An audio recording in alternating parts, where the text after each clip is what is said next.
तो class 10th के जो साइंस के पेपर का वेटेज है वो 80 मार्क्स का है। सब पेपर तो एक ही आता है पर सब्जेक्ट में अलग अलग वेटेज होते हैं। तो फॉर फिजिक्स के लिए है 25 marks, same for chemistry chemistry के लिए भी 25 मार्क्स, और बायो का वेटेज स्लाइटली 5 नंबर हाई होता है, 30 मार्क्स। तो ये टोटल 80 नंबर का पेपर हो गया।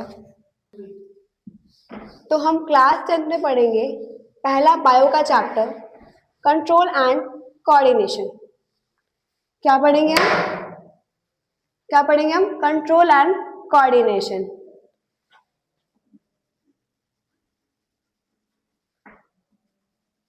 Control and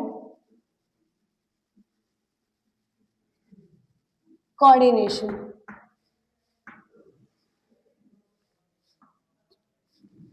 control means body पर नियंत्रण होना। कंट्रोल मीन्स ही नियंत्रण होता है। जैसे मैं चाह रही हूँ तो मैं बोर्ड पे लिख रही हूँ, आप चाहेंगे तो ये वीडियो देखेंगे, मैं चाह रही हूँ तो मैं अपना हाथ ऐसे मूव कर रही हूँ। तो और कोऑर्डिनेशन मीन्स व्हाट? कंट्रोल तो आपको पता है। Coordination means what? Coordination means एक साथ काम करना, वर्क में काम करना। Working together is known as coordination. ठीक है, आप अभी जैसे आपके स्कूल में कुछ प्रोजेक्ट मिला हो और सारे फ्रेंड्स मिलकर टीम वर्क करें तो प्रोजेक्ट बहुत इजी हो जाता है। वैसे ही हमारी बॉडी में भी कोऑर्डिनेशन होता है, सारे ऑर्गन्स एक साथ मिलकर वर्क करते हैं, उसे ही हम कोऑर्डिनेशन कहते हैं। तो आइए देखते हैं what coordination exactly mean. Coordination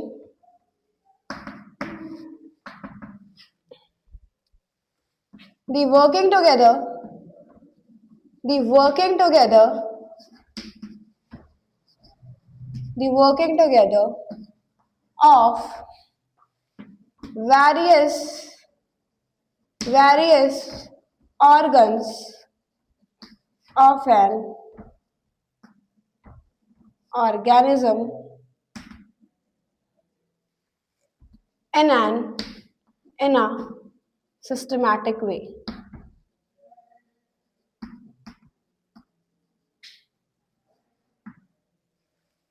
सारे ही ऑर्गन्स का एक साथ फंक्शन करना, एक साथ वर्क करना ही कोऑर्डिनेशन कहलाता है। जैसे मैं अभी बोल रही हूँ तो मेरे लिप्स, मेरे टंग, मेरा ब्रेन, और मैं लिख रही हूँ तो मेरे हैंड्स एक साथ कोऑर्डिनेट करके बोल और लिख रहे हैं, पढ़ा रहे हैं। ठीक है, तो वैसे ही आपकी बॉडी में बहुत सारे फंक्शन होते हैं जिसमें कंट्रोल और कोऑर्डिनेशन की बहुत नीड होती है। आइए एक इंपॉर्टेंट पॉइंट देखते हैं। Control and coordination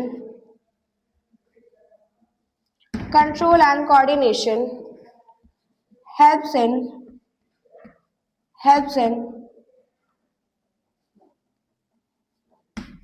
carrying out various activity of the body। अगर बॉडी में कंट्रोल एंड कोऑर्डिनेशन नहीं होगा, आपकी बॉडी में अगर कंट्रोल नहीं होगा, आपका हाथ अपने आप इधर उधर जाएगा, और कोऑर्डिनेशन नहीं होगा तो सारे जो ऑर्गन सिस्टम एक साथ वर्क नहीं कर पाएंगे। तो कंट्रोल एंड कोऑर्डिनेशन हमारी बॉडी के बहुत सारे फंक्शन करवाता है, बहुत सारी एक्टिविटीज करवाता है। देखिए यहाँ पे लिखा है control and coordination helps in carrying out various activity of the body. ठीक है, बहुत सारी एक्टिविटी जो आप करते हैं उसमें कोऑर्डिनेशन का नीड होता है। आई होप आपको कंट्रोल एंड कोऑर्डिनेशन अच्छे से समझ में आ गया होगा। तो कंट्रोल एंड कोऑर्डिनेशन हम दो चीजों में पढ़ेंगे, एक तो पहला control and coordination in animals और दूसरा control and coordination in plant. तो आइए पहले हम देखते हैं control and coordination in animals.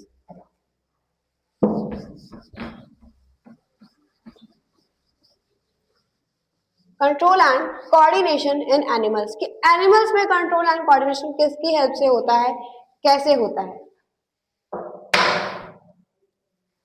in control and coordination in animals। तो एनिमल्स में कंट्रोल एंड कोऑर्डिनेशन दो सिस्टम की हेल्प से होता है। पहला है आपका नर्वस सिस्टम,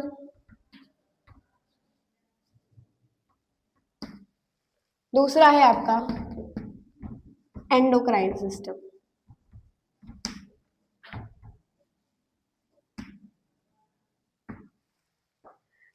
नर्वस सिस्टम के अंदर कौन कौन से पोर्शन आते हैं, कौन कौन से पार्ट्स आते हैं वो देखिए। पहला है सीएनएस और दूसरा है PNS. CNS means what? CNS है आपका सेंट्रल नर्वस सिस्टम, पीएनएस है पेरिफेरल नर्वस सिस्टम। इसके दो पार्ट्स, दो types of nervous system, central nervous system, peripheral nervous system. यहाँ पे लिखते हैं सेंट्रल नर्वस सिस्टम, दूसरा है पेरिफेरल नर्वस सिस्टम। अब आप इसे याद कैसे रखेंगे कि सेंट्रल नर्वस सिस्टम क्या होता है? देखिए आपका ब्रेन सेंटर में है और आपके स्पाइनल कॉर्ड सेंटर में है, तो सेंट्रल नर्वस सिस्टम के पार्ट्स कौन कौन से हैं? Brain and spinal cord. पहला पार्ट है ब्रेन, ब्रेन, दूसरा पार्ट है spinal cord. Peripheral nervous system means side वाला, आपने सुना होगा पेरिफेरी मींस बाउंड्री होती है, मतलब साइड में, ठीक है। तो आपको यहाँ पे बताना है कि साइड में क्या होता है। तो साइड में बेटा बॉडी में नर्व्स होती हैं, तो कौन कौन सी नर्व्स होती हैं वो हम देखते हैं। एक तो है क्रेनियल नर्व्स, क्रेनियल नर्व्स, दूसरा है स्पाइनल नर्व्स।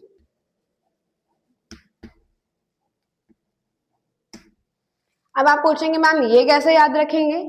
तो देखिए आपके ब्रेन को एक बॉक्स प्रोटेक्ट करता है जिसे हम क्रेनियम कहते हैं, तो उनसे जो नर्व्स निकलती है ब्रेन से उन्हें हम क्रेनियल नर्व्स कहते हैं। एक याद रखेंगे, आपको दूसरा खुद ब खुद याद रहेगा।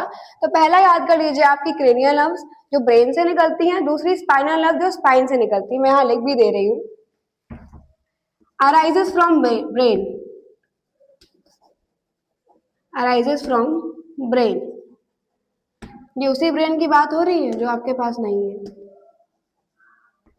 arises from spinal cord।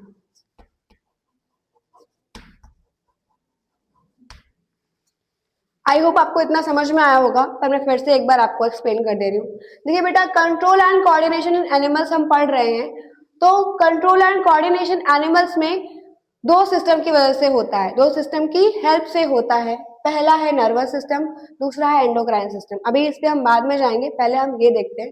पहला है सीएनएस, इसका पार्ट है, दूसरा है पीएनएस। सीएनएस क्या है? सेंट्रल नर्वस सिस्टम, ठीक है, जिसके पार्ट्स है ब्रेन और स्पाइनल कॉर्ड। दूसरा है पेरिफेरल नर्वस सिस्टम, जिसके पार्ट है क्रेनियल नर्व्स और spinal nerves.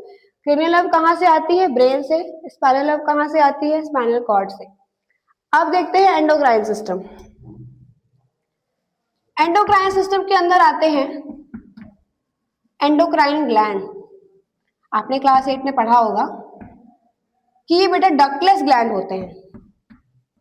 Ductless gland mean समझ रहे हैं? तो आइए अब देखते हैं एंडोक्राइन सिस्टम। आपने थोड़ा बहुत क्लास 8 में पढ़ा होगा कि एंडोक्राइन सिस्टम के अंदर आते हैं एंडोक्राइन ग्लैंड्स। एंडोक्राइन ग्लैंड्स को हम डक्टलेस ग्लैंड भी कहते हैं। कौन से glands? Ductless glands.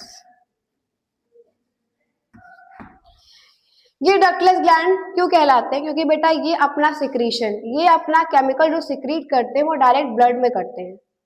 Exocrine glands होते हैं, वो उनके पास डक्ट होती है, वो ट्यूब के फॉर्म में मतलब पाइप्स के थ्रू अपना ब्लड, अपना केमिकल जो है बॉडी पार्ट ऑर्गन तक ले जाते हैं, ब्लड में डायरेक्ट स्ट्रीम नहीं करते। पर ये क्या करते हैं? अपना केमिकल मतलब अपने हार्मोन्स सीधे ब्लड में छोड़ देते हैं। डक्टलेस ग्लैंड होते हैं तो ये कुछ केमिकल सिक्रीट करते हैं, केमिकल सब्सटेंस, जिन्हें हम क्या कहते हैं? हार्मोन्स।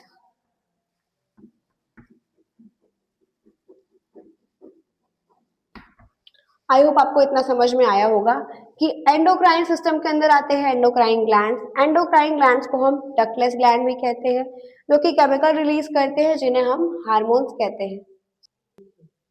अब आपको नर्व वगैरह तो बता दी, अब इनके फंक्शन क्या हैं? बेटा आप सबको पता है कि नर्व का जो फंक्शन होता है वो है ट्रांसमिशन। इन्हें जब कोई स्टिमुलस मिलता है तो ये ब्रेन तक ट्रांसमिट करती हैं और वेन उसके अकॉर्डिंग क्या करता है, रिस्पॉन्स करता है। तो आपको वही समझाएंगे कि कैसे बॉडी रिसेप्टर्स जो है स्टिमुलस को कैच करते हैं, डिटेक्ट करते हैं और ब्रेन तक ले जाती है नर्व्स और आपकी बॉडी रिस्पॉन्स प्रोड्यूस करती है। आइए देखते हैं स्टिमुलस होता क्या है। स्टिमुलस बहुत लोगों को पता होगा पर देख लीजिए। Any change in the environment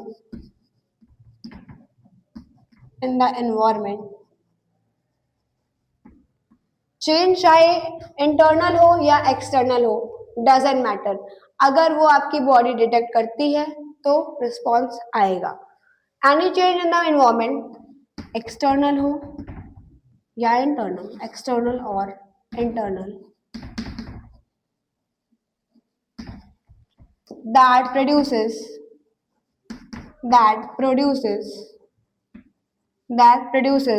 a response। अब आप कहेंगे मैम रिस्पॉन्स कैसे आएगा? ठीक है, सामने आपके एक गर्म पानी है, वो स्टिमुलस है, आपने उस गर्म पानी में हाथ डाल दिया तो आपके ब्रेन को मैसेज जाएगा। मैसेज कौन पहुंचाएगा? आपकी नर्व पहुंचाएंगी कि अपना हाथ पीछे करो, जो कि सेकंड भर में प्रोसेस हुआ है। ठीक है, स्टिमुलस आपको गर्म पानी से मिला, नर्व ले गई मैसेज और रिस्पॉन्स क्या आया बॉडी का कि हाथ पीछे करो। यही पूरा प्रोसेस है, वो बॉडी का कोऑर्डिनेशन है कि कैसे भाई ब्रेन ने, हैंड ने कोऑर्डिनेट किया। तो स्टिमुलस क्या था? कोई चेंज, मतलब आपने हीट को टच किया तो आपके ब्रेन को मैसेज गया कि हाथ पीछे करना है, जो आपने हाथ को पीछे किया दैट्स इज रिस्पॉन्स। ठीक है, अब आपके हाथ में कोई जादू तो है नहीं, आपको फील कैसे हुआ कि वो पानी गर्म है? तो आपके बॉडी में, आपके सेंस ऑर्गन्स में कुछ स्पेशल रिसेप्टर्स होते हैं जो इन चेंज को, इन स्टिमुलस को डिटेक्ट करते हैं। तो आइए देखते हैं रिसेप्टर क्या होते हैं। Receptors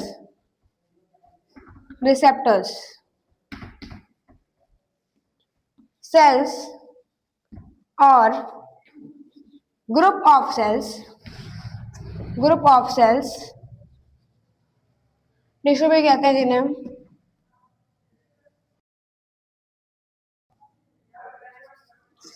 present in cells or group of cells present in sense organs of an organism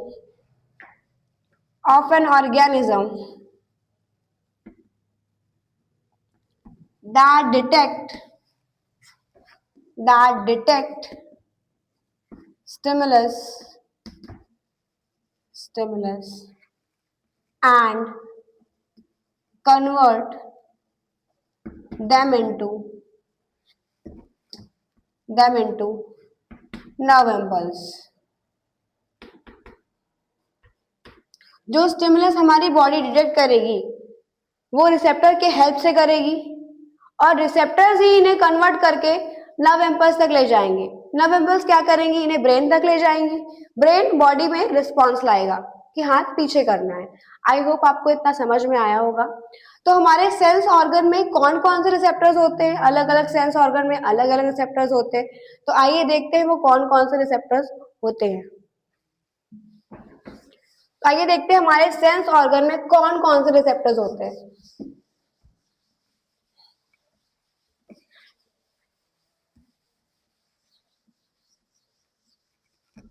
तो यहाँ पे छोटा सा हम एक फ्लो चार्ट टाइप बनाएंगे, कॉलम बनाकर।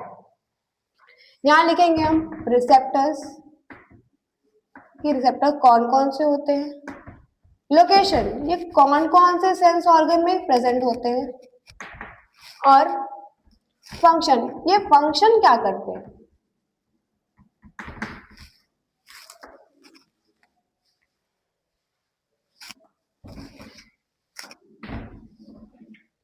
पहला है फोटो रिसेप्टर्स। ठीक है, जो हमारी आंखों में प्रेजेंट होती हैं रिसेप्टर्स, उन्हें हम फोटो रिसेप्टर्स कहते हैं, जो कि क्या करते हैं? लाइट को डिटेक्ट करते हैं जिससे हम चीजों को देख पाते हैं। ठीक है, पहला है photo receptors.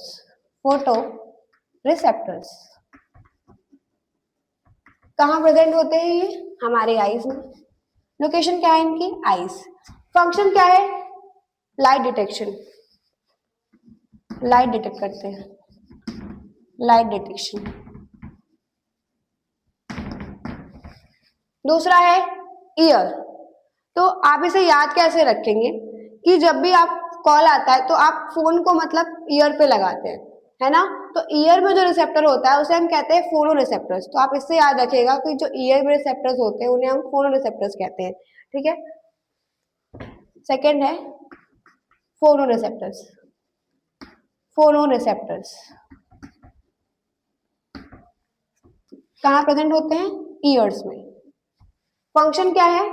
Sound detection. Function क्या है? Sound detection. आप अपने कानों से सुनते हैं ना, तो रिसेप्टर्स क्या करेंगे? साउंड को डिटेक्ट करेंगे। तीसरा है नोज का, ठीक है? नोज में कौन से रिसेप्टर्स होते हैं?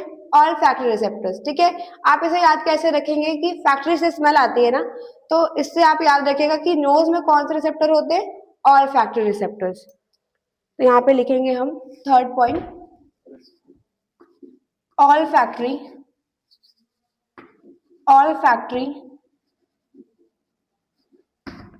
रिसेप्टर्स। कहाँ होते हैं ये? नोज में।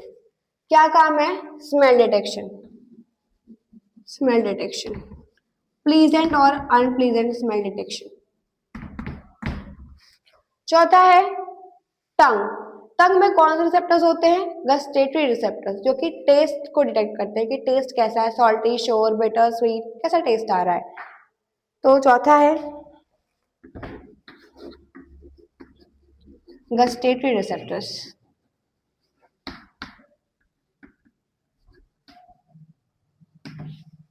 कहाँ होता है ये? टंग में। फंक्शन क्या है? Taste detection, taste detection. Taste काफी सारे हो सकते हैं, salty, sweet, bitter, sour, bitter, कड़वा, मीठा, खट्टा, नमकीन और भी बहुत सारे। लास्ट है एंड द मोस्ट इंपॉर्टेंट, हमारी स्किन। स्किन में कौन से रिसेप्टर्स होते हैं? Thermo receptors. स्किन में कौन से रिसेप्टर्स होते हैं? Thermo receptors.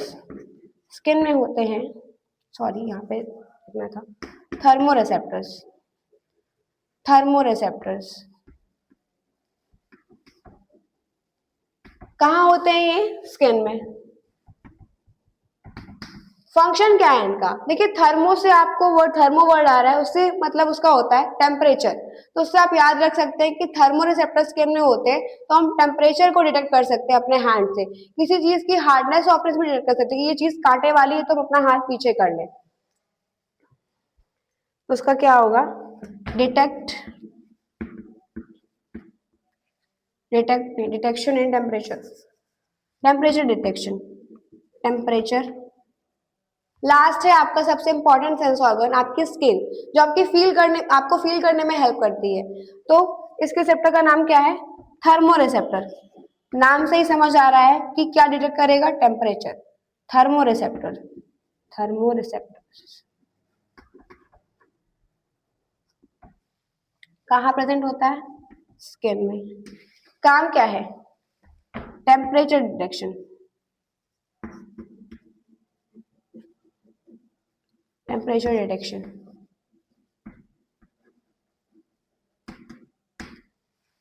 एक बार फिर से देख लीजिए, आपकी आंखों में कौन से रिसेप्टर्स होते हैं? Photo receptors. आपके ईयर्स में कौन से रिसेप्टर्स होते हैं? Photo receptors. आपकी नोज में कौन से होते हैं? All factory receptors. आपकी टंग में कौन से होते हैं? Gustatory receptors. और आपकी स्किन में कौन से होते हैं? Thermo receptors. तो आई होप आपको आज का टॉपिक समझ में आया होगा। तो आज के लिए बस इतना ही, मिलते हैं नेक्स्ट क्लास में। Thank you so much for watching.